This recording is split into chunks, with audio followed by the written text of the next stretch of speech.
Banducci, Gonski. I was shocked when I heard this morning.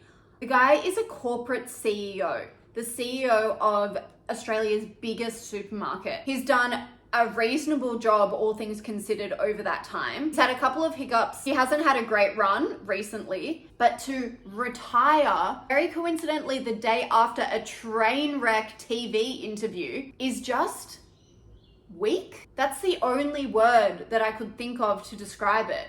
This guy's a corporate CEO. He's earning $10 million plus per year. And a Four Corners interview ends him. And I know people are saying it's not just the interview, it's a few other things, but there is no way that interview didn't push him over the edge. The first thing that would have put the board offside was the Australia Day fiasco earlier this year. As you all remember, it was my personality for about 2 weeks. Woolworths decided not to stock Australia Day merchandise. They at first said it was about demand. They then backtracked and said, well, actually, it just doesn't really align with our interests, i.e. hopping on the woke bandwagon like all the other corporates, and it exploded in their faces. So I think next year they're really going to second guess that decision. And it wasn't even just that decision, it was his response. In all of these things, it's Brad Banducci's response to the issue. He gets so flustered. I cannot believe he hasn't undertaken media training or some sort of leadership training. The guy seems like he's a very nervous, novice CEO. He's had a lot of experience. I imagine he's a very intelligent guy. He would have had to go up a lot of levels, speak to a lot of different people, deal with stakeholders to get to his position. And then for some reason, when it comes to media and these relatively minor setbacks, he just crumbles under the pressure. I don't know. I don't know how else to explain it. Instead of just owning his mistakes, he always seems to try and lie his way out of it or backtrack. I wish that these CEOs and politicians and anyone in power would just realize the power of owning your mistakes, because the public isn't stupid. We know when you've made a decision based on all of this woke crap and trying to seem like a righteous company, and it just completely backfires. Just come out and say it. Say, look, we thought that our customers didn't want to celebrate Australia Day, but because of the backlash, we can see that we're wrong. Easy, done. Next year, we're going to have Australia Day merchandise for sale. It's so simple, and people would have so much more respect and empathy for him if he just came out and said that. But no, it has to be lie on top of lie on top of lie, PR spin, stupid contrived PR statement that no one believes. It's just exhausting. So he had the Australia Day thing, and then he's of course got this price gouging inquiry, which I'm sure is causing a lot of pressure within both Coles and Woolworths, because that is going to be these supermarkets' undoing.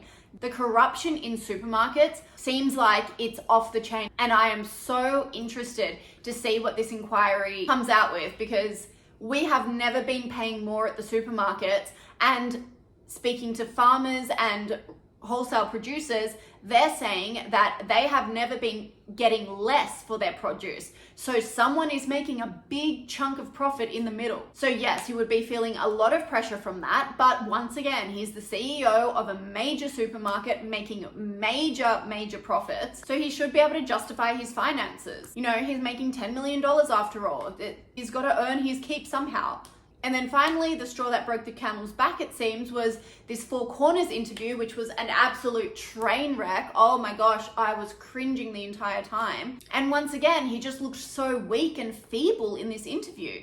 You know, he made a mistake by saying that someone he was referring to had retired and therefore probably wasn't a good person to speak on this issue. And then he realized that came across as rude or disrespectful, which it probably did, but I mean, once again, who cares? It was, in my head, it wasn't a big deal, but once again, his response made it a huge deal. And that's what made the story. He just doesn't have a good grasp on the media, and he really needs to as part of this job, because he would be scrutinized so much. So the stepping up and going away from the interview, saying that he's done with the interview, and then speaking to his PR team, having his PR team on camera being like, oh, Brad, what are you doing? Like trying to calm him down like he's a 4-year-old.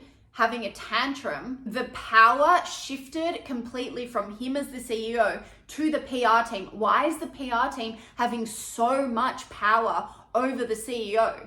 This is not what you want to see in a corporate environment. It will eradicate all respect for the hierarchy. So then his PR team speaks to him and seems to calm him down a bit. So he goes back into the interview, which again was just a strange move. And then of course the entire interview is shot from there. There's no going back from that. That's just humiliating. But I really do think that these CEOs are just so over-governed, saying something that could possibly offend the LGBTs, the trans people, the dark-skinned people, the Asian people. Yet ironically, all he does is offend the Australian people, but it doesn't matter, of course, because white people don't matter. But they're so obsessed with this DEI quotas and pushing these agendas to make the company seem like they're so virtuous and righteous, as if anyone who shops at Woolworths seriously cares if Woolworths is part of the Mardi Gras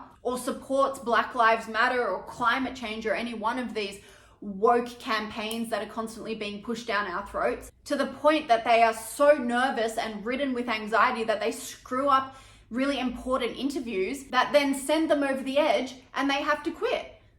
This chain of events is brutal for these CEOs who didn't grow up in a time where they had to be a CEO that was in charge of the spreadsheets and the P&L and the staff members, as well as pushing these global agendas. I mean, fancy Woolworths, a supermarket that sells produce, pushing trans agendas down our throats.